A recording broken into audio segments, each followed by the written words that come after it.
अध्यक्ष महोदय, मेरा प्रश्न माननीय वाणिज्य उद्योग मंत्री जी से है। आप सुन रहे हैं ना? वित्त मंत्री जी का बजट भाषण का उल्लेख करते हुए बताना चाहता हूं सर, वर्तमान उद्योग नीति की समीक्षा करके नई उद्योग नीति जारी की जाएगी।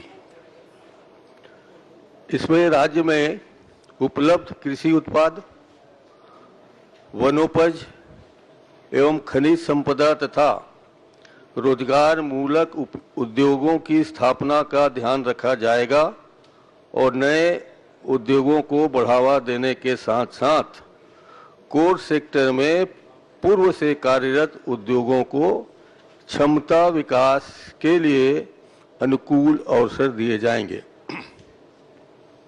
अध्यक्ष महोदय, मैंने पूछा इनसे कि जनवरी 24 से जनवरी 25 के अंतर्गत कितने उत्पाद बंद हुए।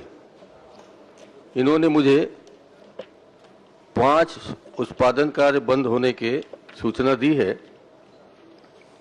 जिसमें कुल मिला के 274 लोगों को सेवा से अलग किया गया और विशेषकर राजनांदगांव जिले में आपका ओरिएंट इस्पात प्राइवेट लिमिटेड टेढ़ेसरा है, वहाँ पर भी इन्होंने उत्पादन केंद्र को बंद कर दिया। तो मैं सबसे पहले ये पूछना चाहता हूँ माननीय उद्योग मंत्री जी से कि ये तो एक साल में आपने 5 सिर्फ इसी जिले के बंद किए हैं, एक ही खनिज से संबंधित। इसी के बाद बता दीजिए कि ये बंद जैसे हुए हैं वित्तीय घाटा, वित्तीय कारणों से और फिर इन लोगों को आपने सहयोग क्यों नहीं दिया, क्यों नहीं कर पाए, इसके बारे में आप क्या जानकारी बताएंगे?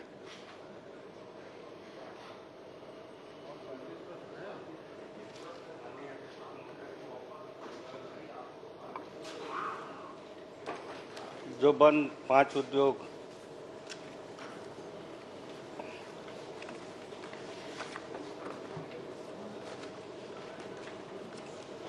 उनको भी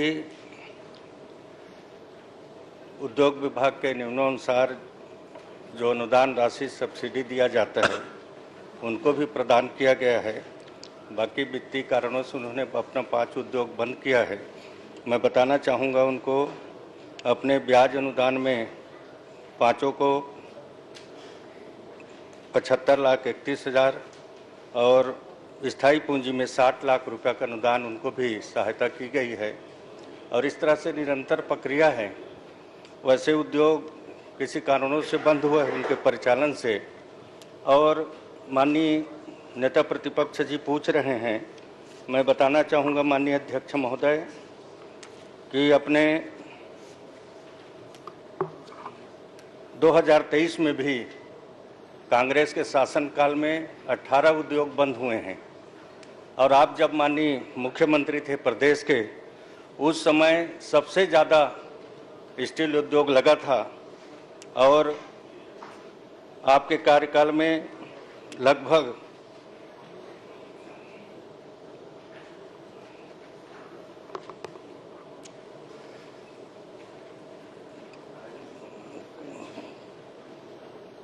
अठारह उद्योग इनके इसमें 2023 में ही बंद हुए हैं और 5 साल में बंद हुए हैं। और इस तरह से रूटीन की मामला है, अगर किसी को उद्योग नहीं चल पाता है तो बंद कर देते हैं। बाकी हम लोग को तो पूरा प्रयास है उद्योग को ज़्यादा से ज़्यादा लाभ मिले, इसके लिए नया उद्योग नीति भी। ठीक है। और कोई प्रश्न? महाजी, लगता है माननीय मंत्री जी घबरा रहे हैं। छोटा छोटा प्रश्न करिए। अच्छा, छोटा वो आप ही की तरफ इंगित कर रहे हैं तो मैं भी आपकी तरफ इंगित कर सकता हूं सर।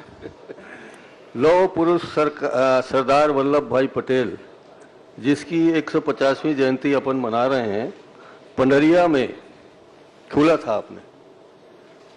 आप ही ने खोला था। वो वर्ल्ड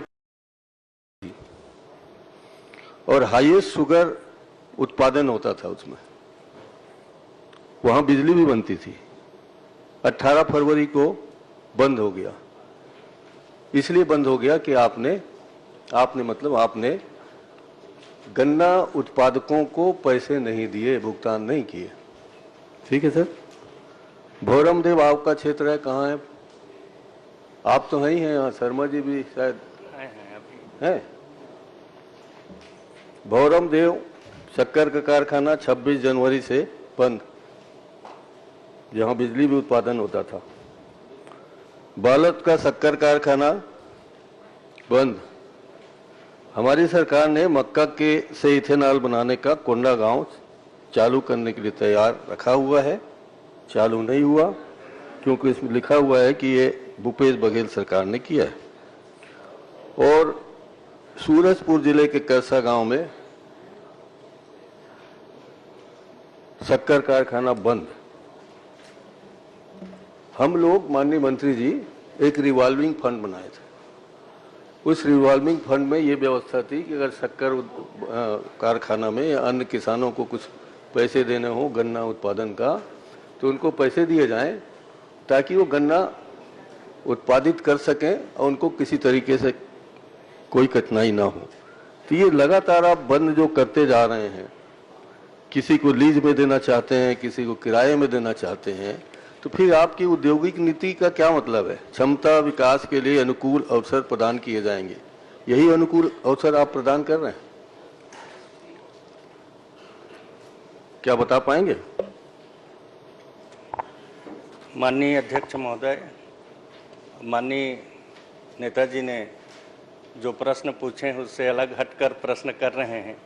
अगर शक्कर कारखाना वगैरह का पूछ रहे हैं तो अलग से मैं उनको जानकारी दे दूंगा। चलिए, इस पर मैं अलग से आपका प्रश्न कर लूंगा, ध्यान आकर्षण ले आऊंगा। इसी बात पे बता दीजिए कि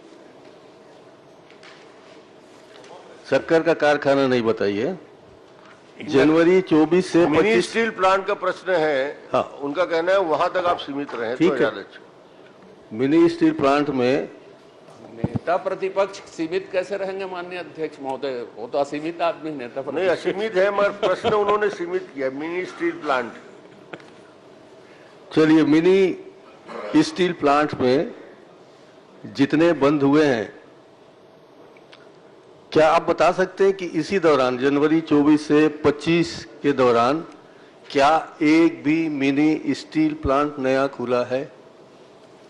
इससे पॉइंटेड तो नहीं हो सकता सर? नहीं, अभी नहीं खुला है। बाकी बहुत सारे उद्योगपतियों ने इच्छा जाहिर की है अलग अलग उद्योगों के लिए। अगर अलग अलग बताने के लिए तो बता दूंगा। नहीं नहीं, आप समय मत खराब करिए, कीमती समय है। अच्छा, उद्योग बंद होने पर बेरोजगार कर्मचारियों को कारखाना अधिनियम एवं श्रम अधिनियम के तहत मुआवजा का भुगतान करने का प्रावधान है। तो क्या आपने जो कारखाने बंद हुए हैं मिनी स्टील प्लांट के, उनको आपके श्रम अधिनियम और कारखाना अधिनियम के तहत मुआवजा का भुगतान किया है? यदि हाँ तो कितने लोगों को? यदि हाँ तो कितने रुपए? अब वो मुआवजा विभाग के द्वारा नहीं किया गया है, उद्योग का जिम्मेदारी रहता है। बाकी नया उद्योग खुलेगा तो उनको अपना सहयोग प्रदान करेंगे, मुआवजा नहीं दिया गया है। अध्यक्ष महोदय, ये तो बंद होने वाले कारखानों के लगे हुए कर्मचारियों के लिए है मुआवजा का भुगतान का। अध्यक्ष महोदय, अगर उनको भुगतान नहीं किया गया है तो क्या करेंगे? ये तो बहुत गंभीर प्रश्न है और उत्तर बहुत ही साधारण। माननीय अध्यक्ष महोदय, जो हमारे श्रम अधिनियम श्रम विभाग के द्वारा जो प्रसारित है उसके नियम अनुसार उनको प्रावधानित किया जाएगा ना? देंगे? नहीं, श्रम विभाग के नियमानुसार होगा। हाँ, श्रम और कारखाना अधिनियम है, दोनों अधिनियम आपके अधीनस्थ हैं। जी जी। और दोनों अधिनियम के तहत इसको देखवा लूंगा। जो काम करने वाले लोग हैं, जो भी नियम में होगा उसको करेंगे ना? नियम में होगा उसको करेंगे, नियम अनुसार करेंगे ना? चलिए, धन्यवाद। चलो, धन्यवाद।